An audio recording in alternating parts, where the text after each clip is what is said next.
ये हैं हमारे राज जोशी साहब, इंथ्रॉल एडवर्टाइजिंग एजेंसी के जनरल मैनेजर। सिगमंड फ्रॉयड और कार्ल यूंग के बाद ये खुद को सबसे बड़ा साइकोलॉजिस्ट समझते हैं और सोचते हैं कि ये लोगों के चेहरों को अच्छी तरह पढ़ सकते हैं और उनके मन की बात को पूरी तरह समझ भी सकते हैं। ये अपनी एडवर्टाइजिंग की दुनिया पर भी अपनी साइकोलॉजी का इस्तेमाल करते हैं और काफी हद तक कामयाब भी रह चुके हैं। देखा जाए तो इतने बड़े शहर में किसके पास इतना वक्त है कि कोई भी किसी की जिंदगी में झांक कर देखे। ये इस पार्क को अपनी एक प्रयोगशाला समझते हैं और यहां आने वाले सभी लोग इनके लिए सब्जेक्ट्स हैं। ये इसी तरह रोज अपनी सीट पर आकर बैठते हैं और चलती फिरती इस दुनिया को गौर से देखते हैं।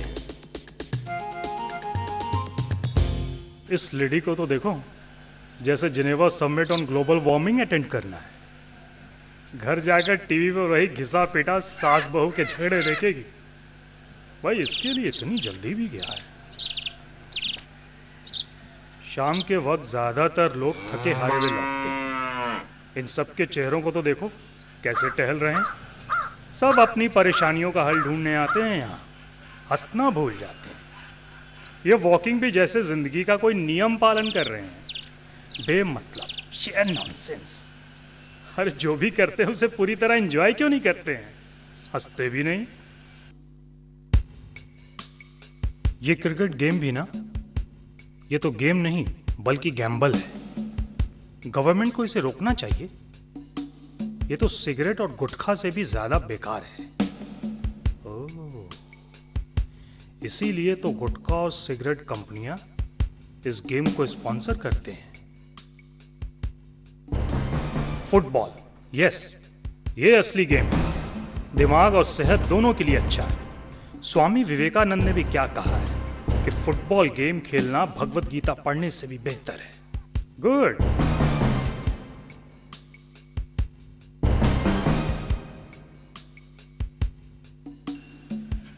छे, छे। अच्छा खासा नौजवान है पर बहुत परेशान लग रहा है। ये क्या बेवकूफी है। लगता है तुम अच्छे मूड में नहीं हो। अगर आप मेरी जगह होते तो आपका मूड भी खराब होता। मैंने ऐसी बेवकूफी जिंदगी में पहली बार की है। इससे पहले मैंने ऐसी गलती कभी नहीं की थी। अच्छा, ऐसा क्या किया? मैं बस आज दोपहर को ही दिल्ली से आया हूँ। होटल ग्रैंड में रुकने वाला था, लेकिन देखा तो उस बिल्डिंग को ही तोड़ दिया गया।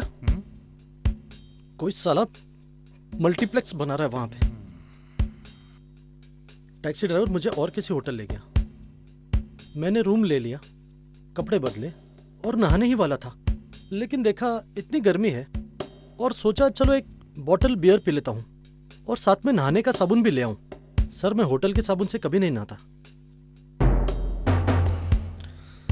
पीने के बाद मैंने साबुन भी खरीदा और अचानक मुझे ऐसा लगा कि मैं उस होटल का नाम तक भूल गया हूं। सर, और तो और उस गली में जहां पे ये होटल था, उस गली का रास्ता भी मुझे याद नहीं आ रहा।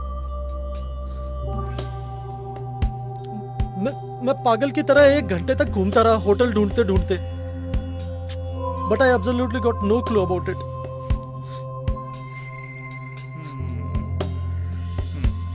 इस बॉम्बे शहर में तो मेरा कोई दोस्त भी नहीं है। शाम हो गई है और मेरी जेब भी खाली है। मैं कहां रहूंगा, कहां सोऊंगा?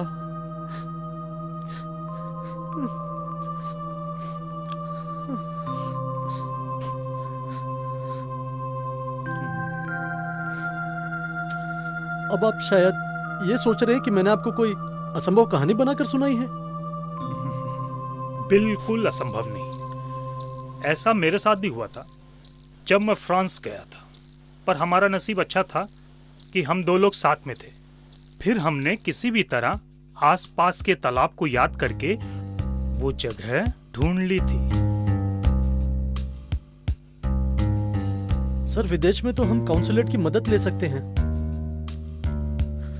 लेकिन आज अपने ही देश में मुझे ऐसा लग रहा है कि मैं खो गया हूं। सर, मैं बहुत मुसीबत में हूं सर, बिल्कुल आफत में।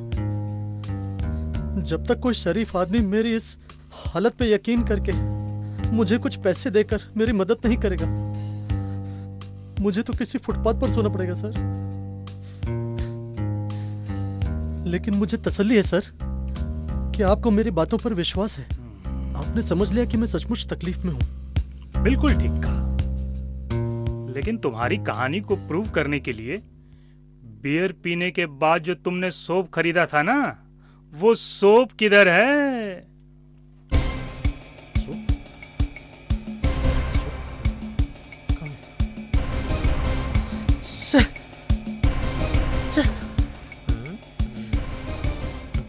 मेरा तो नसीब ही खराब है। साबुन भी घुमा दिया सर मैंने, साबुन भी घुमा दिया।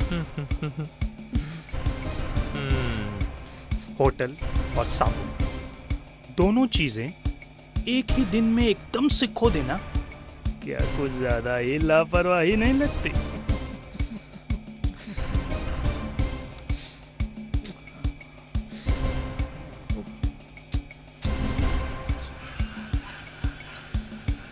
अगर ये आदमी सचमुच एक धोखेबाज है तो ये बड़ी चतुराई से किसी भी दुकान से साबुन खरीद कर ला सकता था, लेकिन मुझे लगता है ये इस लाइन में नया आया हुआ है। सबूत के तौर पर साबुन नहीं है इसके पास, ये किसी और को उल्लू बना सकता है लेकिन मुझे नहीं।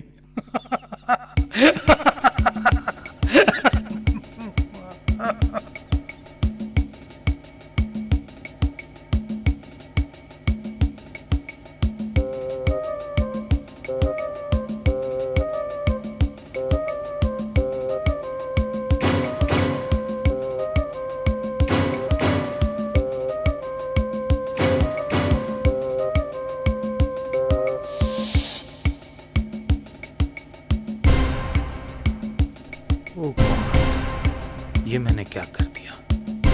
ये तो उसी का सोप है। इसका मतलब वो सच कह रहा था। Poor boy, he needs my help. What a blunder I have committed.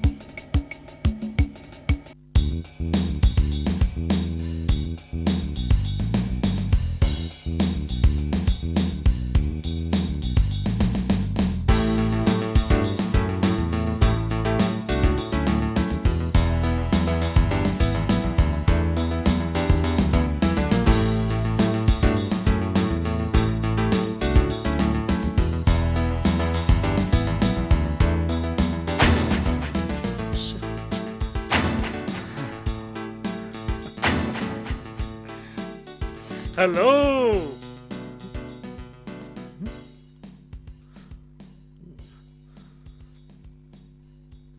आपकी कहानी का अहम सबूत मिल गया है। सच्चाई को साबित करने के लिए आपके पॉकेट से शायद गिर गया होगा जब आप बेंच पर बैठे थे। आपके जाने के थोड़ी देर बाद ही मुझे यह मिला। आप पर शक करने के लिए मैं माफी चाहता हूं। ये रहा आपका सोप, जिसने सचमुच आज आपको बचा लिया। How lucky you found it, sir. अच्छा, उस वक्त न जाने क्यों आपकी शक्ल से ऐसा लग रहा था जैसे आप कोई कहानी बना के सुना रहे थे। नहीं, पर अब ये सबूत मिल गया है और मुझे इसकी कद्र करनी चाहिए। जी सर। अच्छा, अगर मैं आपको 1000 रुपए no, लोन दे दूं तो चलेगा आपको? अरे रख लीजिए ना। कल फोन करके मुझे वापस कर दो। ये रहा मेरा card. Sir thank you so much sir. You welcome. Sir जितनी जल्दी हो सके उतनी जल्दी आपके ये पैसे मैं जरूर लौटा दूंगा सर। और कल हम बियर साथ बैठकर पियेंगे। Of course. और बिल मैं दूंगा। Okay sir, thank you sir. Take care. पैसे संभाल के रखना।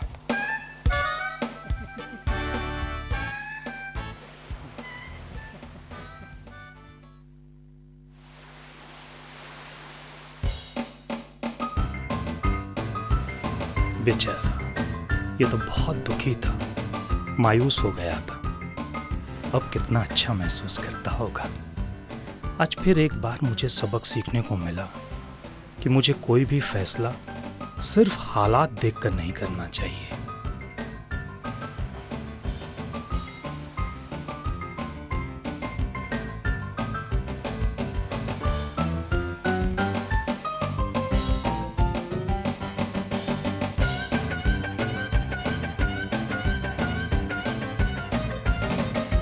पैसे लेने के बाद कितना खुश लग रहा था। इसकी 2 वजह होगी। एक तो उसे आज फुटपाथ पर नहीं सोना होगा, दूसरा उसकी ईमानदारी प्रूव हो गई। इसकी उसे तसल्ली होगी कि वो झूठा नहीं था। कितना खुश होकर भागा था ना। मैं तो एक मामूली इंसान हूँ। अच्छा हुआ आज मुझे इसका एहसास हुआ।